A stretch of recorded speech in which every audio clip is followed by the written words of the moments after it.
Hey guys, so today we're going to go over a couple of the identities that you may see. Make sure for this practice you have your trig identities out and your sum and difference formula as well as your double angle formulas. So from here, um, on the left side of number one, I don't have a double angle formula for cosecant. So what I'm going to do is I'm going to change this into 1 over sine of 2x because under the reciprocal, cosecant equals to 1 over sine. So it really doesn't matter what the angle is as long as it's the same angle for the reciprocal. So I'm going to rewrite cosecant of 2x into 1 over sine of 2x because I do have a double angle formula for sine. And just note when you're verifying an identity, try to stay on one side of the equal sign. Otherwise, if you're moving things from one side to the other, you're kind of just assuming it's true rather than verifying that it is true. The right side is just used to make sure that your answer is correct. So we're just going to stay on the left side. And then from here, I'm going to change sine of 2x to its double angle formula, which is 2 sine x cosine x. And the other thing that the right side is used for as well is just to kind of know where to go with it. So notice the right side, and I'm just going to bring it down in fraction form so it's a little clearer. Cosecant of x over 2 cosine x. So I'm just going to make a note of what I have here. Now just note in the denominator, this is the same thing as saying 1 over 2 times 1 over sine times 1 over cosine, because notice the denominator, everything's being multiplied.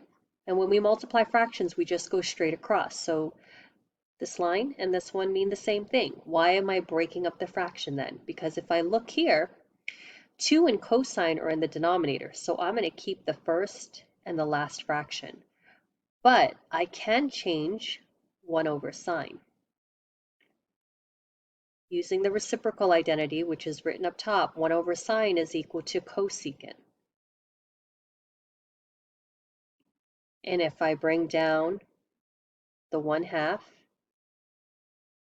and the 1 over cosine, now if I multiply the fractions straight across, keeping in mind that the fraction form of cosecant or any whole number or anything by itself is just over 1, if I multiply straight across, that will give me cosecant x over 2 times 1 times cosine is 2 cosine, which means the left side now equals to the right.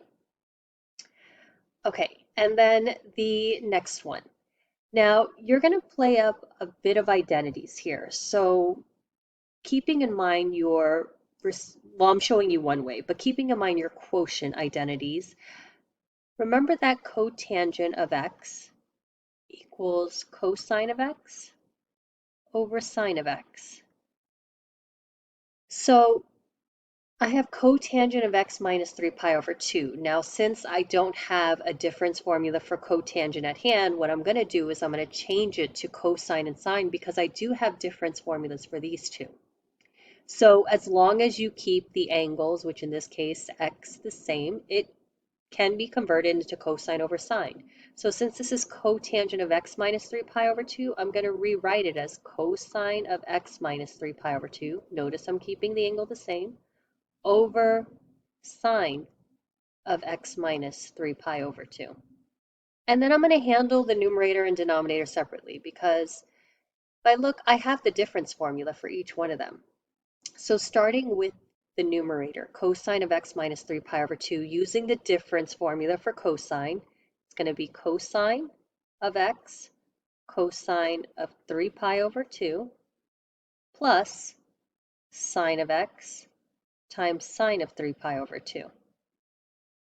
So I do go over the difference formula in the other tutorials, but just writing it out, if it's a minus b, the difference formula is cosine of a, cosine of b, plus, because it's always the opposite operation for cosine, sine of a times sine of b. Okay, so again, this is just the numerator, but I'm just going to work on that side first. So I don't know what the angle x is, which means I can't find the cosine of it. I'm going to bring it down. But using the unit circle, I do know what the cosine of 3 pi over 2 is. If you look at 3 pi over 2, it's down here. The cosine value is 0, and the sine value is -1. Remember, cosine is the x, sine is the y. So the cosine of 3 pi over 2 is 0, plus, again, I don't know what x is, so I'm just going to bring down sine of x. And then the sine of 3 pi over 2, remember, sine of 3 pi over 2, the sine is the y value, is -1. And then from there, using my PEMDAS, multiply before you add, cosine times 0 is cosine, or I'm sorry, cosine times 0 is 0, and then plus sine times -1 would give me negative sine. So 0 plus negative sine is just the same thing as me saying negative sine. All right, so I've got the numerator, and now from here, I'm going to do the same thing for the denominator. So I have sine of x minus 3 pi over 2. So using the difference formula for sine, it'll be sine of x, sine of 3 pi, oh, sorry guys, sine of x cosine of 3 pi over 2.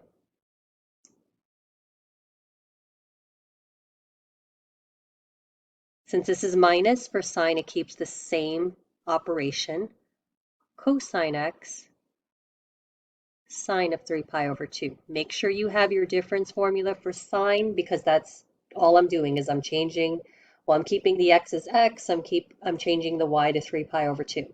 And that's all I'm doing. I'm just writing the formula out for the difference. And then I'm going to do the same thing and try to solve it. Again, I don't know what x is, so I can't find the sine of it. I'm going to bring that down, sine of x. The cosine of 3 pi over 2, we've already established, is going to be 0 minus, again, I don't know what x is, so I'm going to bring down the cosine of x. And then the sine of 3 pi over 2. The sine is the y value of 3 pi over 2, that's -1. And then using PEMDAS, 0 times sine is 0, minus cosine times -1 is negative cosine. So here I have the two negatives which change to plus. 0 plus cosine is cosine. And then finally, we're almost there. I'm going to move the negative over. And using your quotient identity, sine over cosine is just tangent. So remember, the other side of the equal sign is now the same. All right, guys, I hope this helps.